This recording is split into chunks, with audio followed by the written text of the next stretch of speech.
I do everything. I wake up early in the morning and make breakfast, right? Then before going to school, I do housework for the whole family, and when I get home, I clean the bath. After school, cooking and cleaning again. I do housework right up until bedtime. My brother's wife is like a demon. I'm so scared. Really? Oh, that's tough. If there's anything Auntie can do, just let me know. Thank you. But if people find out I'm talking about this, she'll get even angrier at me. I'm fine, so just cheer me on. My name is Manami. I currently live with my husband Jun's family as a stay-at-home wife. I continued working for a while after getting married, but when my mother-in-law broke her leg and needed care... I'm so sorry that I've ended up like this. Not at all. You took care of me even before the wedding, and we get along so well. My mother-in-law and I connect better than I've ever done with my actual mother. We talk like friends. So being able to help her genuinely makes me happy. I also enjoy housework, so I think being a stay-at-home wife suits me better than working outside. And to tell the truth, I have money. Before becoming a stay-at-home wife, I worked a job requiring national certifications, so at the time, I was earning more than my husband. Manami, I'm heading out. Okay, have a good day. Will you be late again tonight? Yeah, might be the last train again. Even I have two worries. The first is about my husband, Jun. Jun's been really busy with work lately, often coming home just before the last train. You sleep most of your days off, too, so I'm worried about your health. I'll make you lots of nutritious food and wait for you. Thanks. And the other worry, this one's really serious. My father-in-law and my high school-age sister-in-law treat me like I'm incompetent. For some reason, both of them publicly call me a useless wife and tell nothing but lies. Yeah. Our daughter-in-law is totally useless. She's a useless wife who doesn't do housework and just sleeps all day. When my sister-in-law runs into neighbors on the way to and from school, I do everything. I wake up early in the morning and make breakfast, right? Then before going to school, I do housework for the whole family, and when I get home, I clean the bath. After school, cooking and cleaning again. I do housework right up until bedtime. My brother's wife is like a demon. I'm so scared. Really? Oh, that's tough. If there's anything Auntie can do, just let me know. Thank you, but if people find out I'm talking about this, she'll get even angrier at me. I'm fine, so just cheer me on. Once, with the screen door open, I overheard a conversation between my sister-in-law and a neighbor. In reality, I do all the housework and even make bento lunches for my sister-in-law. Even with those bentos, if there's even a little bit of something she dislikes, she says, "I'm not eating this," so I'm really careful. But why do these people tell these lies, you ask? Well, your guess is as good as mine. They frequently tell neighbors that they're working hard, or they complain about the useless wife. Many people have lived in this area for a long time, and both of them have lots of acquaintances. Those people wouldn't tell lies. They really got stuck with a terrible daughter-in-law and wife. Jun was such a good kid, too. Must be tough for him. Yeah, poor thing. I guess people from outside often turn out to be difficult, huh? I know I'm being gossiped about like this, but I'm going to live here from now on, so I don't want to stay misunderstood. One day, when I went shopping at the local supermarket... Look, that person! Oh, the one who... I noticed people whispering about me. I wonder what that's about. Feels unpleasant. That person, the one rumored to be a useless wife. Oh, the one making high schooler Arisa do all the housework? Yeah. Good afternoon. Huh? Oh, hello. Beautiful weather today, isn't it? I can't keep running away. I greeted the neighbors myself. The two of them probably didn't expect me to approach them. They seemed a bit flustered, but smiled and greeted me back. Shopping today? Oh, that's right. I make meals for 5 people every single time, so I need so much food, it's tough. I go shopping almost every day. Look at this mountain of groceries. Oh, really? Of course. Shopping alone must be hard, and all the other housework must be tough too, right? That's right. Cleaning, laundry, it's definitely a lot. But it's for my family, so I can keep going. Right. Being a housewife is tough. But, don't people at home help? Well, my husband's been busy lately, and my mother-in-law broke her leg. Right now, she's busy with rehab, and my sister-in-law is a high schooler with friends to hang out with. My father-in-law is, well, he's from an older generation, so... True, I can't imagine that husband doing housework. Arisa comes home late too, right? Oh, she can't possibly do housework. Right, those two couldn't do it. Sorry for saying that in front of you. No, it's the truth. By the way, was there something about our housework situation? No, nothing like that, right? Right, exactly. We'll see you later. Yes, see you. The two hurried off, but surely this cleared up the misunderstanding. If the rumor spreads from those two, I won't be misunderstood anymore. Even without that, if people see me shopping every day, they should understand. But it wasn't that simple. Hey, Manami! What are you saying around the neighborhood as a daughter-in-law? That's right, you can't even handle neighborhood relations. Are you even a housewife? Oh no, apparently the neighbors directly told him and his daughter. Isn't the daughter-in-law the one doing the housework? The two psychos who'd been lying got angry, feeling I'd embarrassed them. But I'm actually the one doing the housework. What? You're just the daughter-in-law, acting all high and mighty. You're our family's daughter-in-law, right? So your work results are the results of my teaching. In other words, I'm the most important. You just shut up and do housework. That's right. I can't believe you'd say things that make the family look bad. These two have no intention of reflecting, even though their lies got exposed to the neighbors. On top of that, they're acting like I'm the bad one for trying to clear up the misunderstanding. I need to move more carefully or this'll get messy. One day I got an unexpected phone call. Sorry for calling out of the blue. I'm Sasaki, Marissa's homeroom teacher. Oh, thanks for taking care of her. I'll get my father-in-law now. No, actually, it's about her grades. I want to speak to you, her sister-in-law, you see. Huh? Not to my father-in-law, but to me? Yes, well, Marissa's grades have suddenly dropped. She's a very excellent student, but suddenly since this year started, so I asked if she had any problems. Yes, and what did my sister-in-law say? Well, that's the thing. She cries that her brother's wife forces housework on her. And during study time, she's told to go buy snacks at the convenience store. And if she refuses, she gets yelled at. That's not true. I never did anything like that. I've never once said anything like that to my sister-in-law. I say. My sister-in-law's grades dropped because she recently got a boyfriend and was fooling around. I did notice that she hadn't been studying lately, but I thought it wasn't my place as an in-law to say anything, so I kept quiet. How should I say this? Seeing me flustered, maybe thinking I was suspicious, the teacher's voice became stern. Listen, you. Arisa is a very excellent student. And yet you force housework on a high schooler? She was crying, saying she's treated this way because she's young, you know. I never did that. My sister-in-law just hasn't been studying lately. I haven't done anything.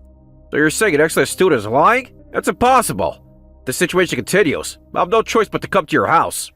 Wait a minute. Mr. Sasaki said what he wanted to say and hung up. I was so shocked by what happened that I just stood there in a daze. I never thought he wouldn't even offer me a chance to explain.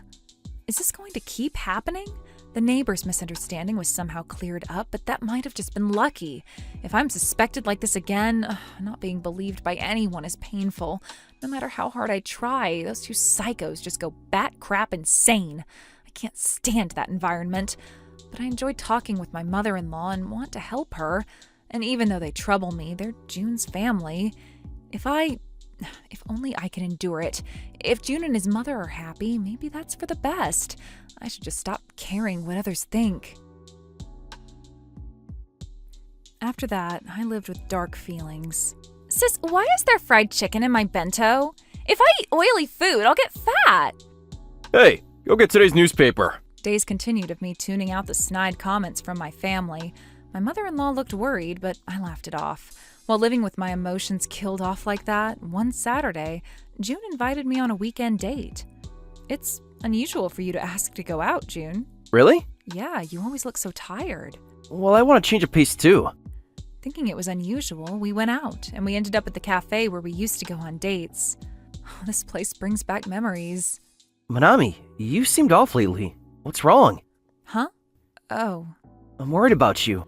No, nothing's wrong. I'm fine. But what? I can't tell June bad things about his father and sister.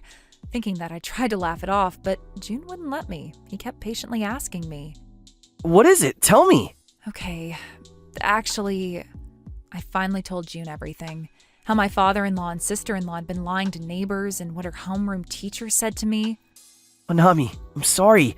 I didn't notice until now. But you don't have to endure anymore. Let's move out right away. Just ignore Dad and Arissa. But your mother... Actually, today was Mom's idea. I was so busy at work I didn't notice how you were doing. Mom said she was more worried about you than about herself. Oh, wow. I was blamed by neighbors and my sister-in-law's teacher, and I thought I had no allies. But I had two wonderful allies right here close to me. That's right. I felt the burning desire to fight these two negative IQ codfishes. I immediately told June that before running away together. I wanted to do what I could. June nodded with a smile. Hey, the useless wife who doesn't do housework is back, making us heat up our pre-made food for lunch while she goes on a date. What a cushy life. Really, a lazy wife. Lunch was such a hassle to heat up in the microwave, making me waste my time. If my grades drop and I can't get into college, it'll be your fault, sis. Dad and Arissa, don't say stupid things. You even got pre-made food prepared for you. This is ridiculous. Shut up, you're hardly ever home, so don't butt in. That's right. I'm the most important person in this house. Excuse me. I snapped at these bottom dwellers who complained the moment we got home. Before, I would have just given some vague response, but now I have June and his mother, and that gave me courage. June works hard for the family even when he's not home. I contribute through housework. I don't want to be called a useless wife or told that not being home makes someone bad. What? What's with that attitude? That's right, acting all high and mighty. I'm just saying normal things. Heating up lunch in the microwave, even a child can do that. Plus, saying it affects college entrance exams is a bit much, don't you think? Shut up! Exam students are delicate. How dare you act all superior when you just came into this house later? That's right. So arrogant. Here takes a rebellious attitude. Get out! They didn't like that I talked back. Not one bit. But their faces turned bright red with anger. But that's all part of June's and my plan. Huh? Really? Is that okay? Huh? I can really leave? Yay! I'm so happy. June, let's start preparing right away. What? What's with that attitude? That's right. Being happy is rude. Even if you apologize, I won't forgive you. I don't mind at all. Thank you. Now I can be free. What do you mean by be free? Whatever. We don't need you anyway. Pack your stuff and get out by next weekend. My father-in-law and sister-in-law showed no signs of taking back their get out, so I told them both with a smile. Well then, I'll be leaving. Of course, I won't be doing housework anymore either. Waking up in the morning to make meals for everyone and Arisa's bento, plus lunch for you and my mother-in-law. Daily cleaning and laundry. Since there's so much laundry, I run it at least twice. Of course, shopping, neighborhood relations, neighborhood association meetings. The yard gets tough to clean in the coming season, doesn't it? But from now on, you two can handle it. What? Huh? When I told them just a small part of the housework I'd been doing, both their faces went pale instantly. What? No, it's just funny how your bright red faces turned completely white in an instant. But even then, the two couldn't apologize. If you could do that housework, it must be easy. That's right, you probably just pretended to look busy. I bet you were napping somewhere. It was obvious the two were putting on a brave front, but I didn't have time to deal with that. June and I immediately went back to our bedroom upstairs and started discussing our future plans. First, let's quickly rent a weekly mansion and move out. Once that settles down, we can look for a nice place. It'll cost a bit, though. It's fine. I haven't used my savings at all. While we looked at various property listings, loud noises came from the downstairs kitchen. The two were probably trying to make something together. Ow! I cut my finger! Hey, it's burning! Whatever they're making, the scary sounds. But it's not our problem anymore. After that, we moved out by the weekend as announced. June's family home apparently became a disaster after that. My daughter-in-law left on her own, and I'm in trouble. Sorry, could you also do our housework while you're at it? Just quickly do it in your spare time. Sorry, we're busy too. Hey! Wait! Wait! If it can be done easily in spare time, why don't you do it yourself? Fair point. Now they apparently can't even do laundry properly and wear slightly dirty clothes. As for my sister-in-law, she'd apparently been telling people that the bento and snacks I made were homemade by her. The cookies you gave me the other day had salt instead of sugar, you know. Plus, they were burnt black. Huh? Oh. But since I left, naturally those lies got exposed immediately. You weren't the one making them all along, were you? Like, that is the worst. Let's break up. Wait, hold on! Even her friends are apparently put off. Her homeroom teacher won't cover for her anymore either. I got a polite apology call from the teacher who learned the truth about the student who deceived him. That person has nothing to do with me anymore, so please never contact me again. I don't want anything to do with my father-in-law or sister-in-law anymore. Still, I occasionally get messages from them. You're our family's daughter-in-law, right? Come to the house and help out. Hey, you're my sister, right? My boyfriend dumped me and my friends are distancing themselves. Help me, do something. But they say such selfish things, so of course I have no intention of responding. I report everything to June and ignore them. If they get too persistent, just block them. Life without having to deal with liars is so happy. We moved out of the weekly mansion and are happily living in our new home. Of course, we took my mother-in-law with us. It's a happy life for the three of us. Lately, on our good days, going for walks together to the nearby park has become a little trend. It's getting warmer. The cherry blossoms will bloom soon, right? That's right. Should the three of us go flower viewing next time? Her rehab is going well, and soon she'll be able to walk without a cane. Tonight, June's coming home a bit early. I'm planning to make lots of his favorite foods and wait for him.